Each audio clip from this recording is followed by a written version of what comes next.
Anyway, we said we're going to talk about tyres. Yeah. It's been something of interest both, for me over the years, and I know of late. We've been talking a lot about it, particularly over here in Australia in the superbike school. And Mark and I'm not sure who else went out with him, but they did some testing, on tyres and tyre pressures and all that sort of stuff for us to get the best feel on our coach bikes and things. But the whole tyre thing, it's where the greatest shifts have occurred for sure. In addition to frame geometry and understanding how geometry works in motorcycles and setting bikes up so they flex and the way that they behave. But, alongside tyres, there's been some massive gains in speed and, the ability of bikes to go fast, not wobble and things like that. But I cast my mind back to, the days when I was riding in the 70s, and into the 80s. Dunlop K86s were the go tire at the time, and they were crap compared to what we've got now. And Yeah. then someone bought out. I cannot remember the tire specifically. I always remember the pattern was like a wiggly snake across it. It might have been a Metzler or something. They Yep. brought out this tire, and then everyone went berserk buying this tire. It was super soft. We were hardly getting any kilometers out of it, but the thing would grip, and it really changed the game for us, riding on ranges and things. But Yeah. so over the years, there's been, this is a long-winded kickoff, but over the years, there's been a lot of advancements in tire technology, and I even did some research on the history of this. But there's also a lot of misunderstandings around tires. Mhm. People, and I meet people and I ride with people that have the thought that if I just simply go and buy the best tire possible from a sport perspective, like for example, if I go and buy the pure race tire, that is then going to solve all my traction and riding problems. I'm going to go faster. And my understanding is that nothing could be further from the truth. It needs to be the right tire for the right way of riding or riding conditions and things like that. For example, you can go and buy a race tire and put it on a bike, but if you don't get it to temperature, it's not in its temperature range to even begin with. So there's this Yep. lot of misunderstanding around tires and what you fit on them, and I'm in that space as well because I made some mistakes recently with tires. What are your thoughts about how people approach tire selections today and all of the misunderstandings that they have about tires? Totally agree. And that specific point you raised with regards to operating temperature, very, very interesting. Um, and I think if we think back to the tyres that we really enjoyed when they sort of came out, or when we started getting in the track daying, or started going having fun on the range, um, and yeah, I always remember a Dunlop tyre that was used by racers on small 150s, was a TT 900, and it was pretty much the only tyre that was of that size. It was a road dot tyre, and yeah, I remember the grooves. If someone showed me, I'll be able to go, that's TT 900, and phenomenal tyre. And it started raining. You had your rain tyres on. If it was sunny, it's all the same tyre, and people raved about them. And I think they work so well in such a wide operating range that it was a really solid choice for that bike in that class.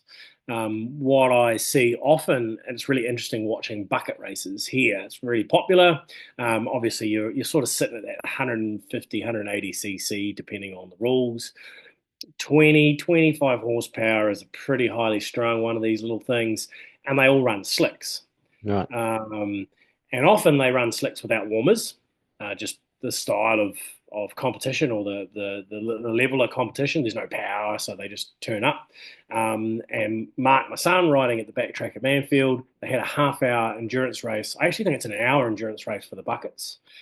Out there on slicks, and put my hand on the tyre when it came back in. It's not warm, not hot, Mm. lukewarm. So, and it's done an hour of riding. So, um, was that slick ever up to temperature? Would a road tyre that can come up to temperature quicker be more suitable? Mm. I would argue yes. So, yeah. I'd agree. Like I used to run Metzler M9RRs Mm, on my S1000 double R. Yeah, interesting. They both got double R in it. But the mm, and on the range you see with all the boys, that I go riding with and ladies. And a heap of people would run race techs and go down the soft path and things Yep, like that. Yeah, correct. yep, And then, so I ride with them and they're all looking at me going, how do you ride? How are you riding with us with those tires? You need a race tire to do that. And I tried to point out to them at the time, I said, no, the difference is at the pace we're going, right? The tire I've got is in its operating temperature range. yep. And then you're not actually getting there. So I'm not sure you're getting an advantage out of it. A lot of people think they misunderstand that concept. I actually did some temperature testing at the top of the range with all Oh, the, yep. the the riders I ride with. So I just stood up there, got up there, pulled out a laser temperature measurer, and then when they pulled up, it was really interesting to find that some riders were getting up to close to 40 degrees in the front, and Mm, then slightly lower temperature in the back, and then others had the reverse. They had higher temperature in the back, and mm. then you know lower in the front. But the maximum temperature there was in the vicinity of like 40 degrees Celsius or something. And then if you have a look at operating temperature for ranges, right, sport touring tires, 30 to 70, Yep, which is basically what I was running. So I'm probably in the window. for sure. They're on hypersport tires or, the race oriented tires, which have a window, according to the data I've got, 50 to 80 degrees Celsius. They're Yep, actually not in the temperature range. 100%. Yeah. And why is that important? Well, rubber does, and I know I'm definitely not a specialist in this area, but a common misconception when you relate temperature to compound of tire Mm, is when it's hotter, we want a harder tire. right. And from what I've been educated, and my belief is it's the opposite, right? So as the heat goes up, the tire needs to be softer, um, in a generalistic sense, right? Because the softer rubber works better at a higher temperature and Well, they, therefore doesn't tear. well, that's what Um, they recommend that with the SCO. The race tire, the Pirelli race tire for the rear, SCO compound, which is super, super soft. They in slightly colder temperatures, they do not recommend it. It has to be on a super hot day. Correct. Yeah. So it's to do with the pliability or Mm. essentially the way the rubber can move at the temperature. So therefore, um, offers the grip because it's in the right range. And I run M9RRs as standard on all my total track bike hire bikes, the Ninja 300s Yeah. and my ZX4RR. I'm just going to fit the brand new M9RR for this upcoming CSS trip. Yeah. Um, and the reason I used to run a race compound, the Bridgestone R11 was what we started with when I created Total Track Bike Hire. And what I found was, yeah, the tires were super soft and were wearing out quite quickly. But to be honest, it was overtired for the riders. So most of the riders weren't getting the tire up to temperature, and so Yeah. it wasn't wearing as well. And so for you to get that performance, you had to keep lowering the pressure inside, right, to increase the ability for it to gain heat. So since going to the M9RR, they wear better, they perform better, particularly if the conditions aren't perfect. Here in little old New Zealand, we never know what we're going to get. And it means when they roll out on a colder track, that full 100% silica tyre really works well for the first couple of laps. Yeah. So, yeah, super happy about that. And I've had a hire, I had a cold tyre crash on a race tech. Um, so and we all have. I'm sure you've had a cold tire crash at some point in your time of riding. Um, I'm and saying yeah, say nothing, say nothing. Well, I can admit talk about nothing.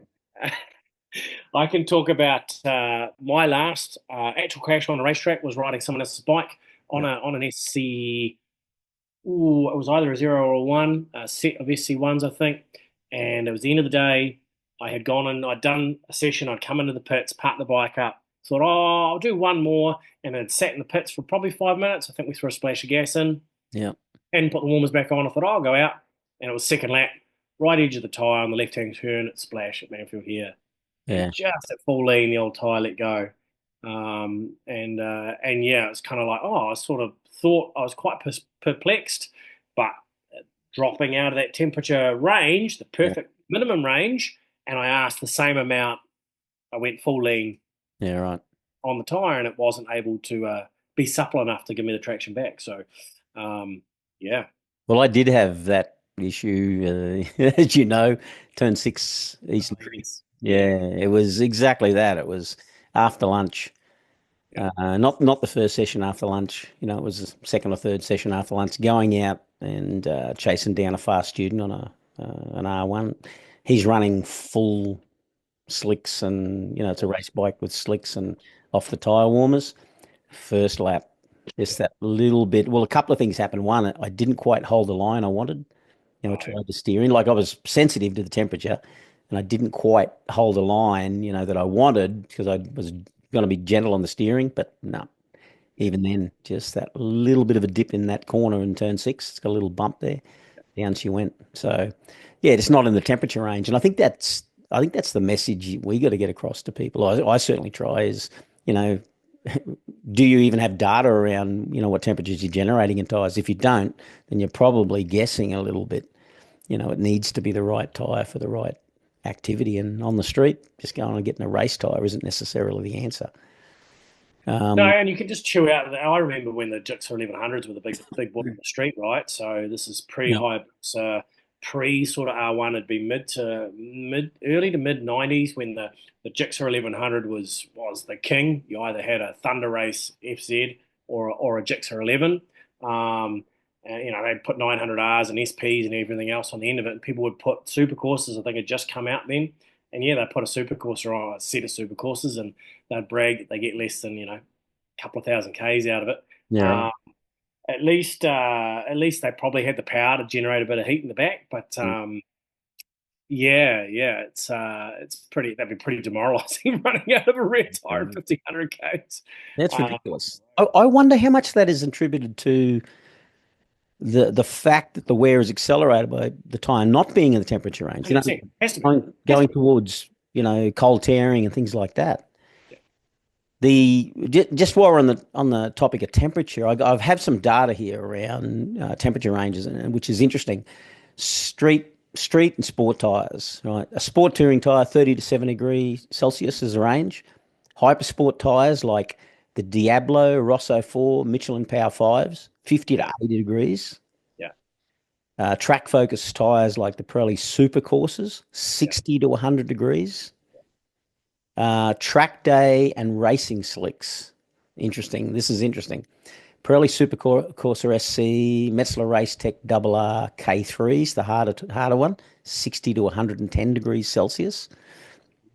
And this is aligned to what you were talking about. Softer compound slicks like the Pirelli SC0, SC1, which is at the softer end, and Michelin Power Slick 2, 80 to 130 degrees is the operating range.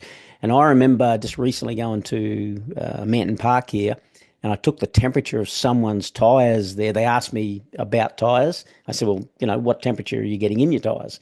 And they came off the track and their tires had dropped below the tire warmer temperature. Right.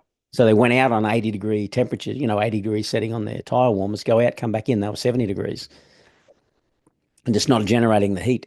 The medium to hard compound slicks, Pirelli SC2, SC3, 90 to 140 degrees. So they go back up again. Oh, interesting. Yeah, well, that's what they're saying here. But, yet the interesting thing is if you look at, where is it? Temperature, the Diablo Superbike rear. So you've got cold, you basically got a matrix here on severity of the tarmac at Yes. one extreme, and then smoothness of the tarmac.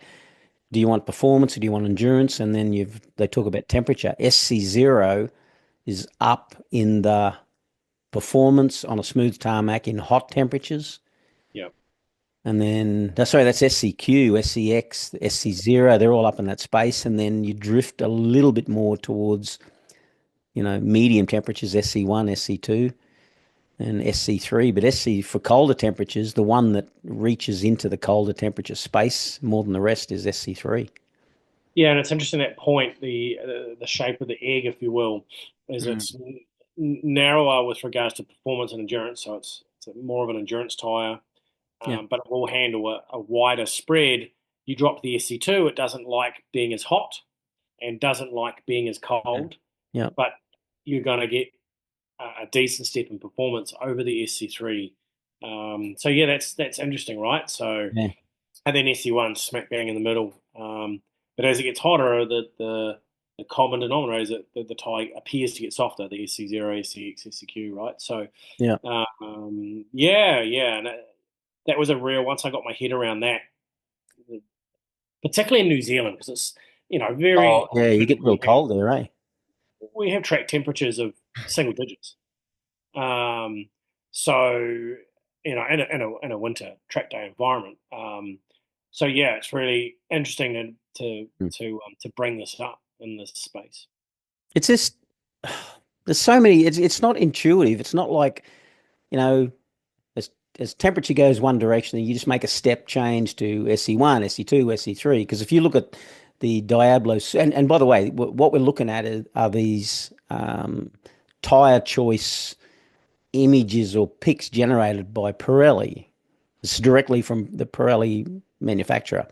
Hmm. The the point I was going to make is it's not a matter of going from one to two to three, because if you look at the front, Diablo Superbike front, they've got high feeling Yeah, versus high stability as one dimension, and then they've got performance versus endurance. There's a step. It doesn't go from one to two to three. It goes from one to three to two. You notice that?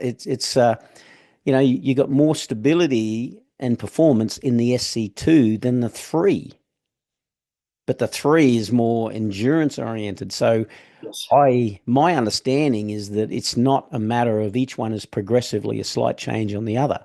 Each one has a different purpose. and that makes sense when you look particularly at that SC3, Yeah. both in front and rear. That the shape of its profile, and when we're talking about profile, we're talking about traction versus performance versus Mm. uh, let's call it pliability, if you will. Yeah. Then yeah, they're in different realms, absolutely. And so we ran in Philippines. We had SC3 front and rear, which I've never done on ZX10s. I've Yeah. never run an SC3 in my life. And I was like, oh, it's hot as heck over here. Yeah. And we're on SC3s. That's really odd. But looking at this picture, it looks like they handle that higher end heat better, More say the better than SC2. a two. Yeah. Yeah, whereas one would get the performance, but we would probably run out of run out of rubber very quickly Right. on an SC1 on a ZX10 chasing people in Philippines. So Isn't it yeah, weird? It's so weird because yeah, you'd go SC3 would be better, but yeah, yeah. And then it goes SC0 is better in the hotter temperature again. yeah, yeah, Like, work that out. SC2 not as good, SC0 better. There's definitely changes in, carcass construction as well as the rubber compound. It's not a one thing. exactly. Yeah, yeah, Yeah. and that would probably tend to. And I was thinking that quietly in my brain, Mm. what if you cut open an SC3 versus cutting open an SC0? Um, yeah, I would put good money on just the carcass itself is going to be different. Yeah. The way it will generate its own heat, which is not only rubber but carcass, right? So, Yeah. and that leads me to go into the pressure game, which boggled my mind as well for years and years and years. I didn't really understand the correlation between pressure Yeah. and essentially density, I suppose, or when you're talking about in aviation speak, high density altitudes and low density altitudes, the change of pressure and what it is you're after. So, yeah, when what do you do when it comes to pressure with regards to you go out on warmers? Last time we went on track and you check your pressure, whatever you set them to, come back in and check them again. What did you find and what did you adjust throughout the day? The last time I went on warmers was down at Manton Park when I went out and I just wanted to do some testing of the Supercorsa SP V4s on the Beamer. I basically went to manufacturers' recommendations, Yep. then monitored the wear and then played with the temperature a little bit just to see if it made a difference. Yep. For me, the front, the front, I always set them cold. We always going to set them cold with the idea in mind that they're going to increase in pressure 2 or 3 psi or something when you ride Yeah. them out there. But I always test them hot, Yeah. so I'll set them cold and then we'll test them hot after they've been on the warmers, for an hour or so.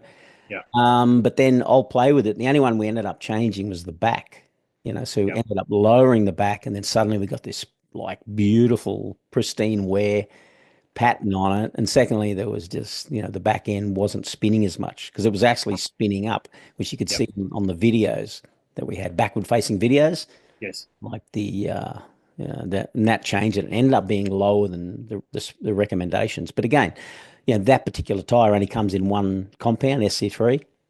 Oh, right. Yeah.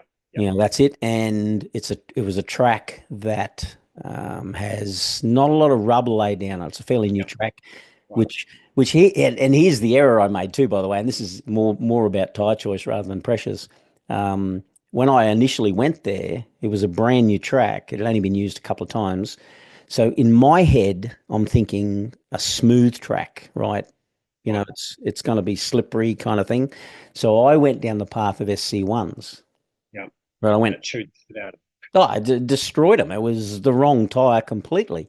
And then I find out that that is an abrasive track. A brand new track is abrasive because the rocks and compound in the tire in the actual tarmac has got sharp edges rather than rounded edges. Yeah. Like interesting, isn't it? Like who'd have Yeah. thought? And then Yeah. stupid me, I ended up, I texted a couple of people, including Mark McGregor from Addicted to Track, and yeah, wrong tire, idiot. Right? I've gone, what I thought was intuitive the right direction, and ended up with the wrong tire for those conditions. Yeah. So fairly hot conditions on an abrasive track. Wrong, Right. ended up with the wrong tire. But pressure wise, you're talking about pressures. Mark Wilson from the Superbike School did some testing recently, and the thing that we've been doing now, and I think this is pretty good advice for everyone, and bear in mind we don't go out on tire warmers, at the school, is that we set them a bit higher Yes. to at the beginning of the day, and then once we've done a few sessions, a couple of sessions, then we'll come back and we'll test the pressures when they're hot Yeah. and then lower the tire. And the reason is, and I think this definitely applies to my thinking now as well. If you go too low on a cold tire, you're going to, potentially tear that tire to pieces. It's not going to generate the heat it needs to get into its operating temperature. So you Yes. need to have a bit more pressure to get it to a point where it's in its operating temperature. Then you can lower the hot temperature. Yeah, interesting. And I'd love to talk to a tyre tech about what happens when you do that, when you run too low of a pressure. Because it's really easy just to go, oh, take two. How much pressure did you pull out of the rear when you ran that test on the Beamer? I think I think we went to I'm doing this from memory now. It might have Yep. been 24 or 25 psi hot. Yep. And so you said you dropped some pressure. How much did you drop? Yeah, we did because like I would normally set the back, like if you follow the normal recommendation around 26 psi cold, so it Yep. gets up to about 29, and I ended up down 24 or 25, so it was close to 5 psi less, and it was Okay. way better Yep. for those Um, conditions and the way that I ride in that bike. yes. Because it's affected by multiple things. It's not just one thing, eh? Yeah, so and I was holding up fingers 2 or 3, saying you probably dropped 2 or 3 psi, and that's the standard like catchphrase, right? Oh, you look at a tire, no, I'm getting a bit of spin. Okay, take 2 pounds out. Yeah. And at a track day, it's probably not a terrible idea. I always like doing more than one Yep. of anything. So if you're going to do a change of suspension, I do 2 clicks to sort of see if you can Right. notice the difference depending on who you're talking to.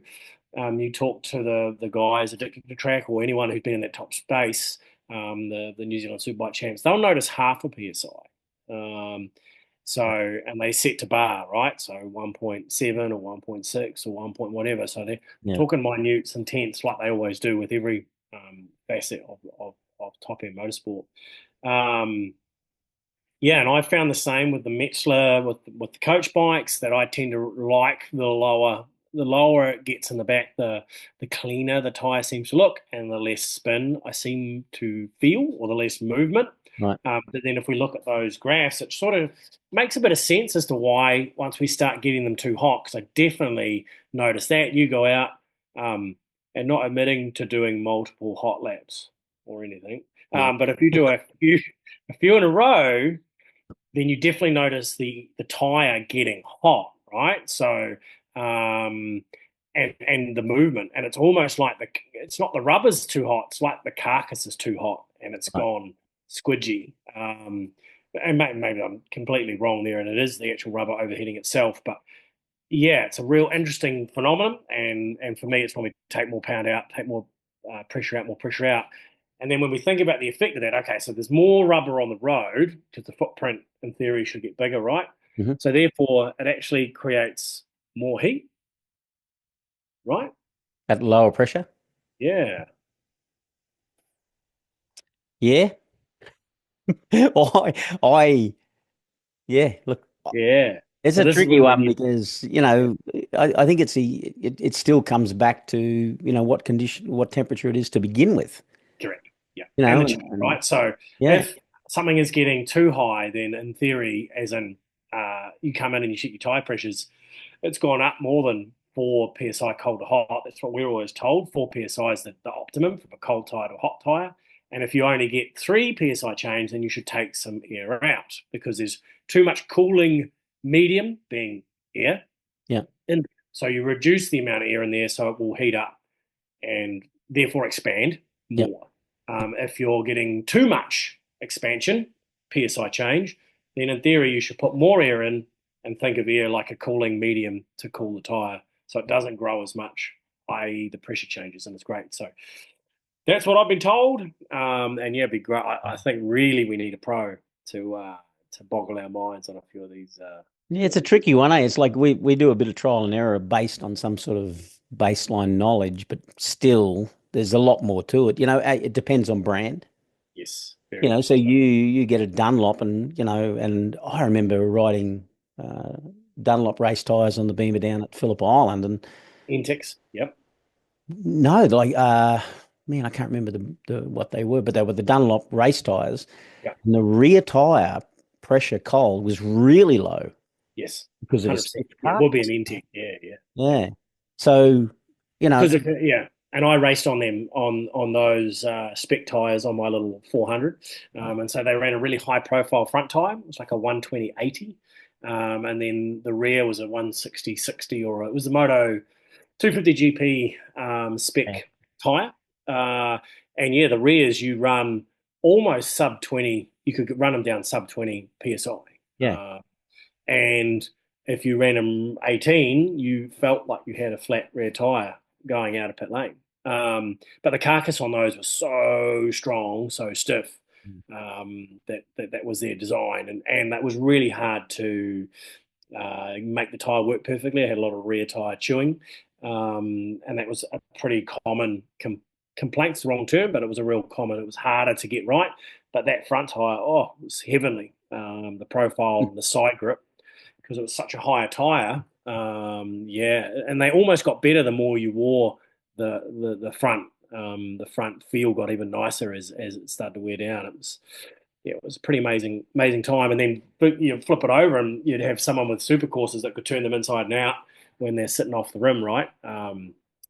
Yeah.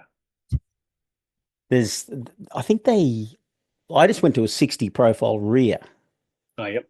like 260, and did some Massive. trials, and yeah, amazing, like amazing drive. Once you get the temperature right and the pressure Yep. right, even on the street, very surprised. But I think they're running 125 wider Right. tires on the front, 125s or something on the race bikes.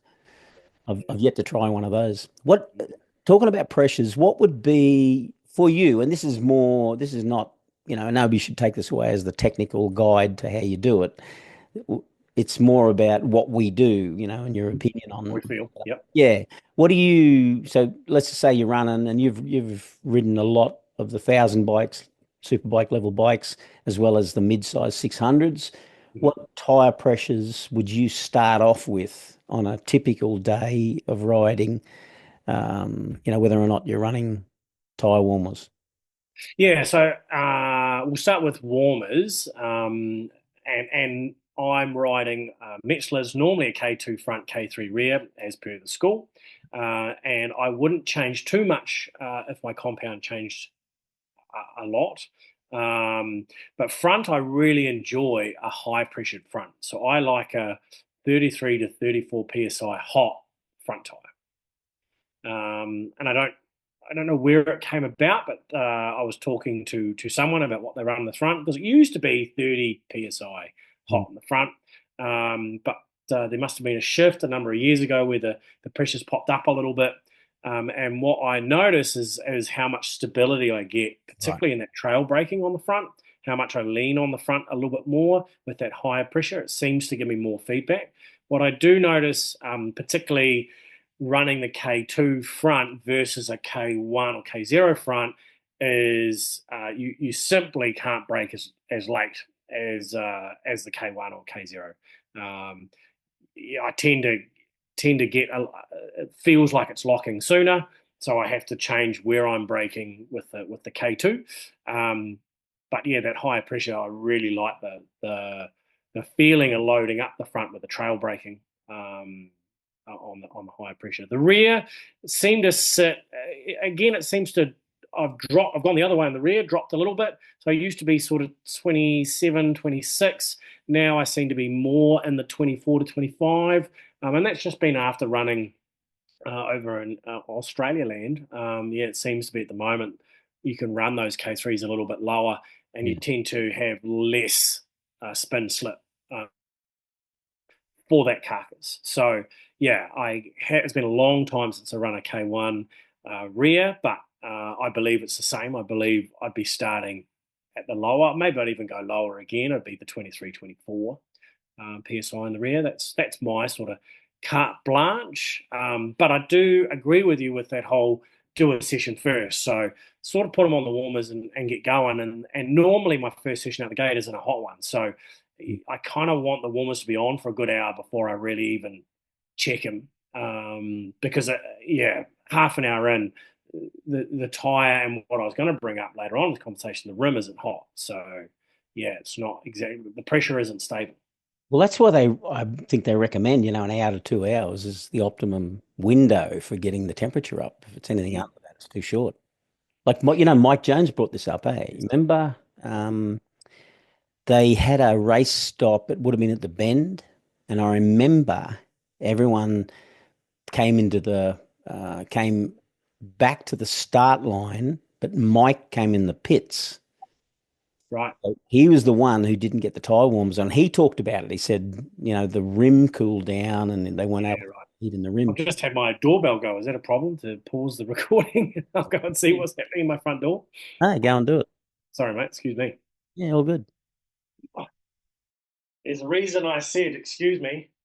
You want to see the cutest thing in the world? Jamie. Oh, these are small bike wets. Yeah. 10-inch Pirelli super courses. So you got slicks and wets. So these are a 12-inch Pirelli wet. So yeah, first delivery of these high spec tires. Very cool. So I was hoping they'd turn up the next day or so.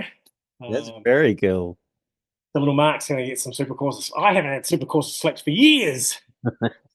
He's Yeah. going to be riding on them. Everyone wishes they had a dad like you.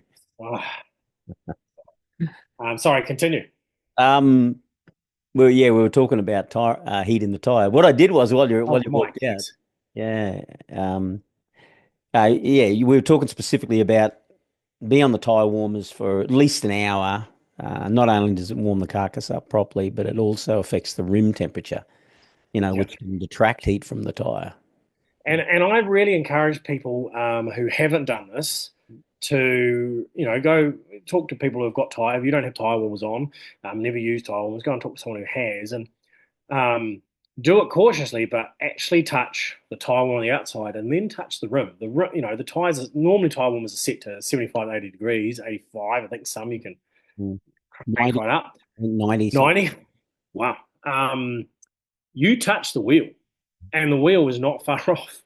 like quite a hot rim, and here in NZ again, people are now putting covers over the tire warmers to try and get the rim temperature to get high and stay high in colder months over here. So yeah, that must make such a huge difference Mm. if the tire not only is warm itself, but then being uh, receiving conductive heating from metal that is preheated, Yeah. being Versus being the opposite, if the rim's cold, like makes it worse. yeah, the rubber might be Yeah. wet. You go out and it's definitely going to suck heat out of it. And I would suspect that's what the bucket guys who run slicks run into the problem of, right? So they don't have the weight, they don't have the power, and the physical forces, both in acceleration, deceleration, and cornering. Nothing is long enough and strong enough Mm. to overcome the cooling, the sucking of the heat that rim does, and all the rest of the environment they're in. Yeah, it's the one thing that affects us too. I think at the school because we don't have tires and warmers at all.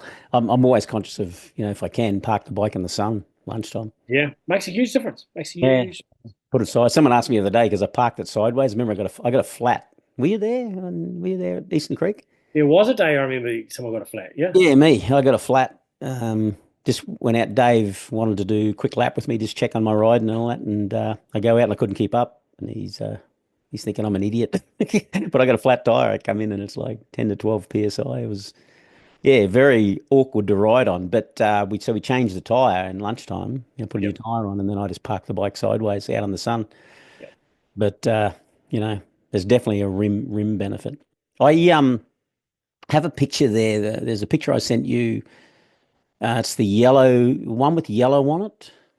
Those pictures. Yellow. Yeah. So if you open that, it's interesting because you talked about Metzler there. The race techs. Yes. And this is the tire selection for the race techs. And here's an interesting thing. We've got on the vertical scale, but cold at the bottom and hot at the top. And then on there's also a relationship on vertical between contact and feeling for the front and Oh, stability. yeah. So you got down the bottom end, it's more feeling and contact with the bitumen. So that's going to be about traction or grip. And at the top end, there's stability in the tire. And then you've got on the left hand dimension, top performance, right hand side, endurance. What's interesting is the K1 and the K3 are more suited to the colder temperatures than K2. And yet the K2 has high stability over and above the 1 and the 3. So which tire are we looking at? Front or rear, sorry. K2 front. Cattle front. Yeah, so we run the K2 at the front, remember, Yes. on the school bikes. Yeah. And then we've gone out and then we've had at Queensland Raceway, I remember specifically when we were doing the school there, got really, really cold one day. And we've had same issues at Morgan Park. And then we ended up with a heap of cold tearing because we've got a tyre, the K2 on the front, which is high stability, deals with the heat temperatures, but it's less of a performance than the other two in cold temperatures. Yeah, it makes sense. And if we're going back to what I feel like that K2 is super stable.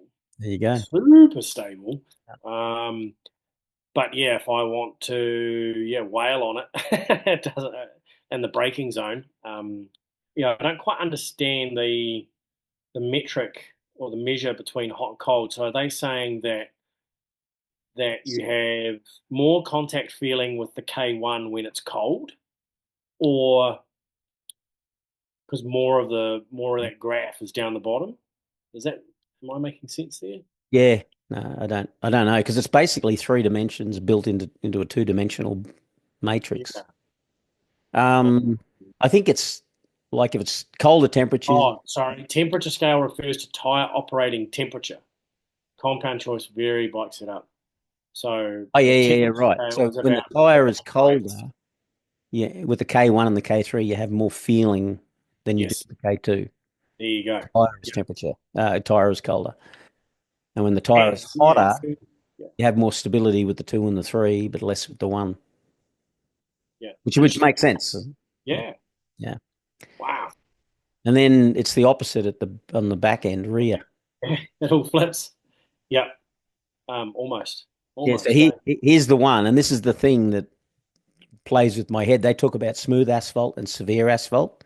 Yeah, So a newly covered surface, even though it might look smooth and like that nice hot mix you get on the ranges or the roads when they lay it, that's a severe asphalt because of the roughness of the rocks.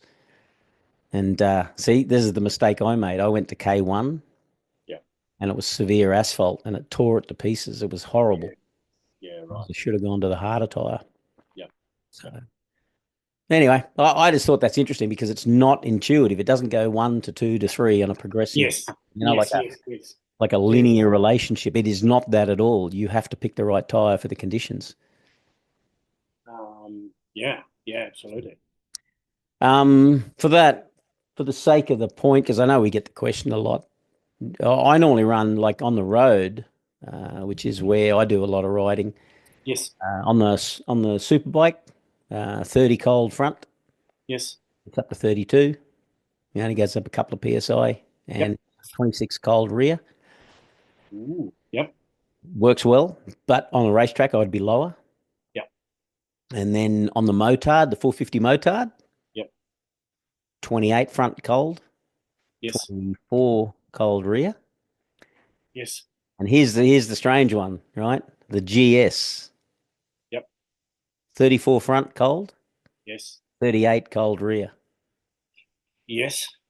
And part of the problem with that one is you can't lower it. And I've tried to lower it, but it's got a little warning light around low temperatures on the road. Yeah, yeah, correct. Because it's, has to go in enduro mode. But you know what? Sticks like shit to a blanket.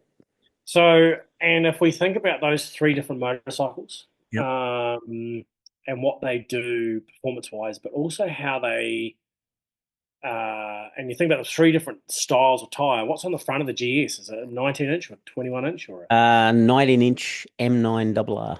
yeah, yeah. Whereas our road bikes are 7-inch, right? So, completely different tire, completely different wheel, completely different everything.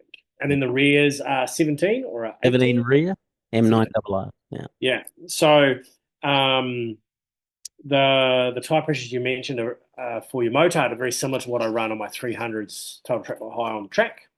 And the reason I believe that the pressure works so well is weight. Right. So the little 300s are 120 to 130 kilos. Super bikes are, they'll say what they say on their specifications, but pretty much as soon as you say 1000cc bike, it's a couple hundred kilos, right? Regardless of what you read. Um, so yeah, they've got a bigger tire to support that, and then yeah, how we use pressures, performance wise. I'd probably be running a little bit higher in the rear, but I've never had a 1000cc road bike. Mm. And you throw Deb on the back, suddenly needs a whole lot more support, and Deb's tiny. But Right. yes, what you're asking off that tire on the road is different again, right? So stability versus grip, edge grip. Yeah. Yeah, Yeah. yeah. Front tire pressures, I pretty much agree with you all the way along. I wouldn't go below much lower than 30 psi on any front tire unless it's a lighter bike. So once you get Motard. The motard is weighs nothing. 450. right? So, and it's the same with those sort of 300s, the R3s, Ninja 400s. Yeah, 28 you could probably get away with, but you run into the risk of the tire if it's not doesn't get heat into it. The shape of the tire can be more manipulated if you start pushing on it, right? If it doesn't have the pressure to hold it up. So, and that's why wets you don't run super low pressure, right? So, You run them high, like 34 psi front and rear, eh? and why is that? Well, push through the stability and not aquaplane. Yeah, well, so the grip, in my understanding, is the grip from wets come from the compound of the rubber, right? And the heat is generated because the rubber is uh, so malleable. You can grab the. Should I do it now? Do it. I can. Look at this. It's brand new, not even unwrapped. You can literally grab the rubber Yeah. and move the rubber with your fingers. Yeah. Um, and so, because of that, it creates its heat itself. It doesn't need a low PSI and move all that carcass to generate heat. Quite the opposite. You want a stable foundation for the tire, and then the traction is provided by the super soft rubber. And most people who have done it, ridden on a wet tire, have done it in a non fully wet condition. And when you ride on a wet tire and it's not wet, it's yeah, you cook them. You literally cook the tread right off them. So They, because that's the M9RR has gone down the pathway of the compound they have in wets. That Oh, 100% right. Is that where they silica. got it from? Correct. Amazing. Well, Yeah. 100% silica compound. It was one of the, and I don't know, someone correct me if I'm wrong. I believe Metzler was the first to introduce 100% silica compound in a road tire, dot Yeah. approved road Nice. tire. Yeah. Right. Hence the M9 being, highly, a high performer in wet conditions.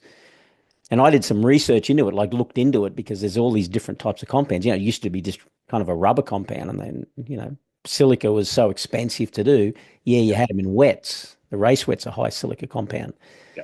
and then bringing them out in the M9. But, it used to be, what's the other one? What do they call it? There was another type of compound, or carbon black. I thought there was something to do with carbon. Yeah. Yeah. Yeah, I actually looked it up this morning because I'd read about it. It's a pure form of carbon, fine powdery black substance. A reinforcing filler is used as a reinforcing filler in rubber compounds, increasing stiffness and durability. Well, they do that with silica now. Yeah. Right. So silica used to be so expensive, and they've introduced it, but it's come a long way. Crazy, crazy, crazy. And how good have you done wet sessions on wets before? I have. I tell everyone the best day I ever had at the Superbike school was Morgan Park. It was pouring down. Yeah. I had, it was just one of those days where I think I had 6 or 8 level fours. Wow. Yeah. Kind of consolidated them into, a small number of coaches, and all but one of them was on wets. Yeah. So I just went straight in, went and saw Chris. Give me wets, mate. I can't ride with these guys. Like it poured, best day I ever had. I'd do that every day. Like Yeah.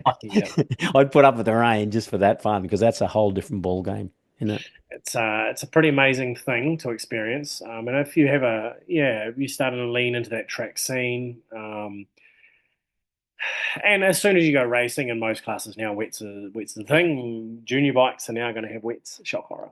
And it's kind of for that safety piece. But once you have a completely wet day on wets, it's pretty amazing to see what a tire will do through puddles, not standing water, but through a completely saturated track. When you're dragging your knee, feeling like you're riding like it's the dry. And if anything, for me, I found I got so much more feedback in the rain on wets. Mhm. I was never that much slower in the wet. I should have been much slower in the wet than I was. My dry time was never as good as it could be, citing my wet times. So it's an amazing feeling, and amazing sort of. It'd be really, really interesting to compare the technology of wet tires throughout the ages, right? Yeah, what they can do now. I'll have to do that. I haven't done it. I've looked at tire development through the ages, and wet tires is not even mentioned.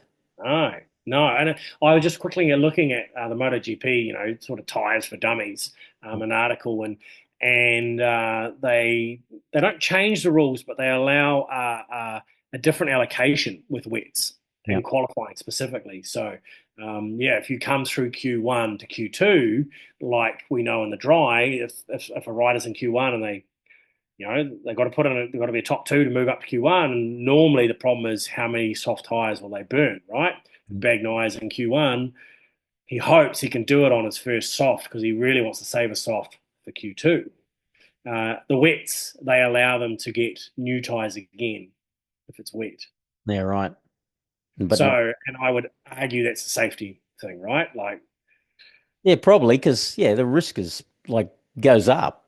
yeah, you Especially, crash your only set of wets in Q1 and it's still raining in Q2, they're not going to be like, oh, put your slicks on then. So, um, yeah.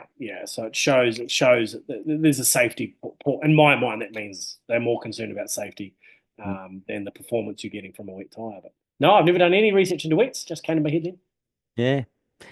Like I said, it's the best day I ever had on track. The most fun. It's probably the most different day. Everyone's got to experience that once in a lifetime. Um, one thing just came to mind when you mentioned it is I read something somewhere. They said mere mortals could not ride on a MotoGP tire. You put those tires on our bikes and go out and think you're going to ride on them. Way too hard. wouldn't generate the temperature or anything. So it's interesting that it's a completely different tire that they have to build for those. And and you can't just whack a tire like that on a superbike. Yeah, well, reading some stuff from Pirelli, obviously been a big announcement in the last Yeah. 7 days that Pirelli's moving to the Premier. They've been running in Moto 3, Moto 2, Yep. and have now secured the MotoGP slot. And something they specifically talked about was the front tyre pressure. Let's not say debacle, but Mm. conundrum. And yeah, so they, you know, and the question was asked, oh, you're just going to take the tyre that you run a World Superbike, because they run World Superbike, and just throw that into GP? And they said, no, absolutely not. You can't do that. The tyres are complete, it's not even the same ballpark. They have to redesign the whole tyre around Yeah. MotoGP field and MotoGP technology. And obviously some rules are changing when they release the Pirelli. The Pirelli's going to be transitioning from the 1000 to the 850, right? So it's going to be different again. Well, Less aero. the aero's changing. Like, building a tire to deal with aero of, Correct. I don't know, what's the G force? What is the G downforce rating on a MotoGP bike? MotoGP bike. More than Yeah. one. Yeah. Well, and I don't think they're going to be too open about sharing that data either. No, no. What the Ducati front downforce is versus what the KTM front downforce is.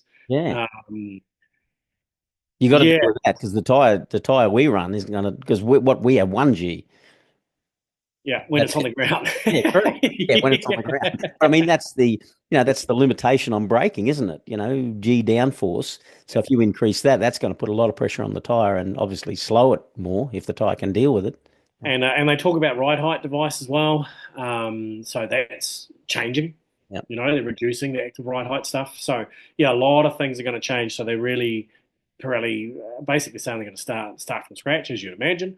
And yeah, hope it sounded like they want to um, really focus on the front and try to ensure that pressure issue is reduced as much as possible. So um, you will have more understanding than this than mine, I think, on the current Michelin product. But yeah, they're really worried about running them too low, which is why they made a minimum, and then why they started penalising people for running too low. Because it sounds like everyone was doing it. Everyone said, well, Yeah. they don't work very good when they're too high, so we'll drop them. And then Michelin said, well, we're not happy that you're dropping them, and so therefore penalties were brought out for those who did.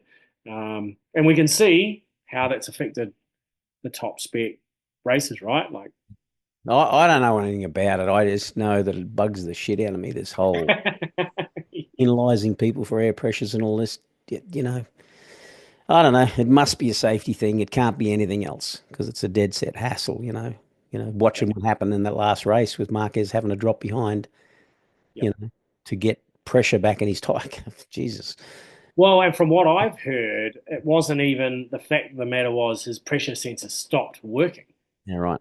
So that's what I read. So therefore, he didn't know if he was in the window or out of the window. So what he did was he ensured that his pressure would stay high by riding behind someone for a percentage of the race. And look at look at the result. So he has chosen to ride behind someone because he's worried that his sensor that isn't working, that's supposed to maintain safety, has failed, just in case it is below, which he can't know because the sensor. So Only Mark Marquez can do that. and then put a second and a half on them in 1.5 laps right. So you're like, oh, is that the best for the sport? Are we seeing is the performance is the I don't know. I reckon 2027 will be a win. I really do. you reckon it'll be a winner? I do. I think, it's got to be super fast, super competitive, take away all this, bike lowering stuff and all that stuff, which we're not going to see on production bikes, because we get a lot of benefits from this racing on production bikes.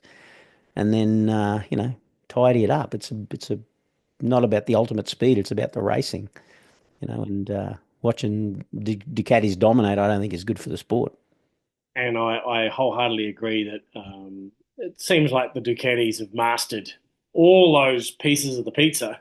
Um, and built the perfect one, and they're able just to keep throwing them in the oven and coming out winners, right? Like, Yep. and the other manufacturers are sitting there learning how to make garlic bread Yeah. with the leftovers. Well, they did it Uh, with, yeah, they've done it in WSBK, like yeah, Beamer. Like we find out that Top Rack with his concessions had a special frame last year, and they didn't homologate that frame.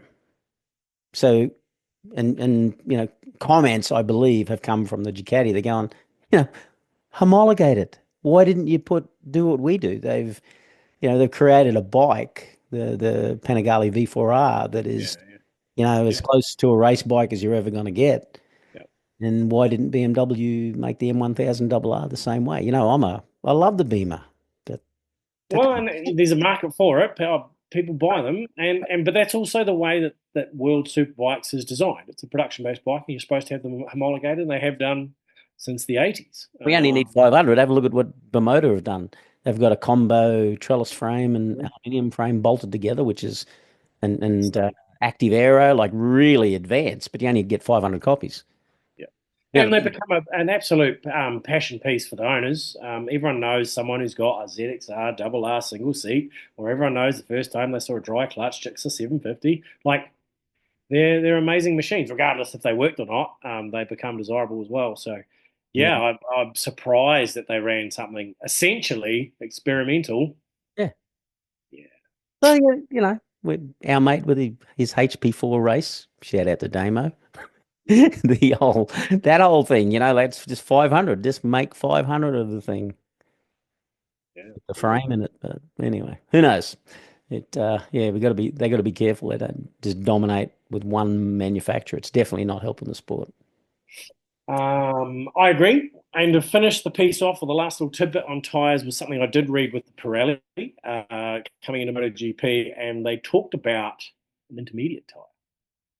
As in, what do you mean intermediate? What's that? It's not quite dry and it's not quite wet. Ah, like Formula One run.